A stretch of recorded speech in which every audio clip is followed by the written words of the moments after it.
Programang ito ay rated SPG. Striktong patnubay at gabay ng magulang ang kailangan. Maaaring may masiselang tema, lengguwahe, karahasan, sexual, horror o droga na hindi angkop sa mga bata. Nakatakas yung inakatali yun.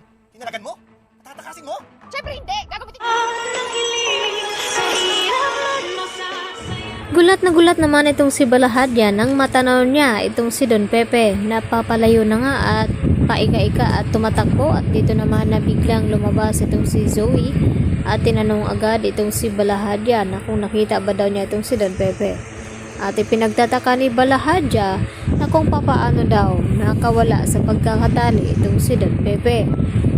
Balak ba daw patatakasin dito ni Zoe? At ang sagot naman dito ni Zoe, syempre hindi, at gagamutin lamang daw ni Zoe itong mga sugat at pasa sa katawan ni Don Pepe. Subalit hindi niya inaasahan na siya pala ang maiisahan dito ni Don Pepe, hanggang sa nagtago-tagoan na naman at pilit na tumakas itong si Don Pepe nang sa ganon ay makalayo siya dito kina Balahadya at ni Zoe.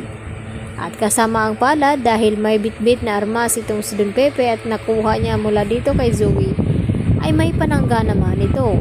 At papalapit nga itong si Zoe at sinasabi na lolo ay dito naman na kinalabit ni Don Pepe ang gatilyo ng kanyang armas at natamaan dito kay Zoe. At dito naman na hindi magkakaawari itong si Balahadya kung ano ang kanyang dapat gawin, dahil anak ng kanyang bossing ang natamaan dito na si Zoe. At dito agad na ibinalita kay Moira na bad news, dahil nabaril nga ni Tanda itong si Zoe, at hindi lang iyon, dahil nagawa pang tumakas dito ni Don Pepe. Sa ganon ay maikanta sila dito ni Moira at ni Balahadya. At dito naman nagulat itong si Moira sa kanyang mga nalaman mula dito kay Balahadya.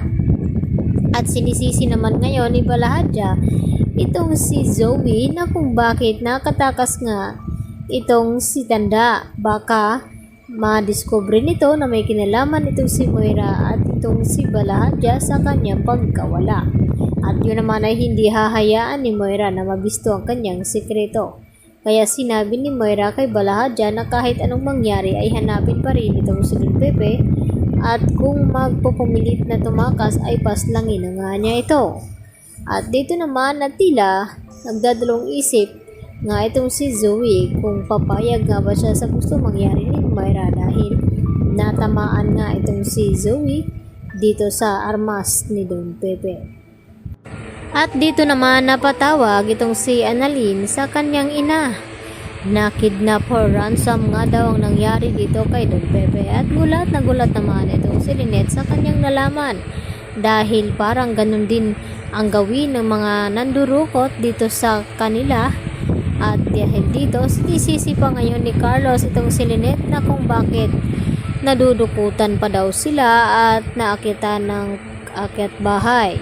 At ang sinisisi at pinagbibintangan ni Carlos na huli daw nakausap at nakasama ni Lynette ay itong sina Chang Susan at Diyosa. At hindi naman makakapayag itong si Lynette na basta-basta na lamang pagbibintangan ni Carlos itong si Aling Susan at Diyosa, dahil hindi nga daw nila iyon magagawa. Lalo pat narinig ni Lynette na may kausap sa telepono itong si Dax na may boss nga siyang tinatawag, at hindi nga malinaw kung sino nga ang boss nito. Basta ang pagkakaalam niya na may nagutos nga doon sa mga nagnakaw sa kanila na saktan itong si Lynette, at lalong-lalo na itong si Carlos, dahil siya talaga ang punteriya ng mga magnanakaw na iyon.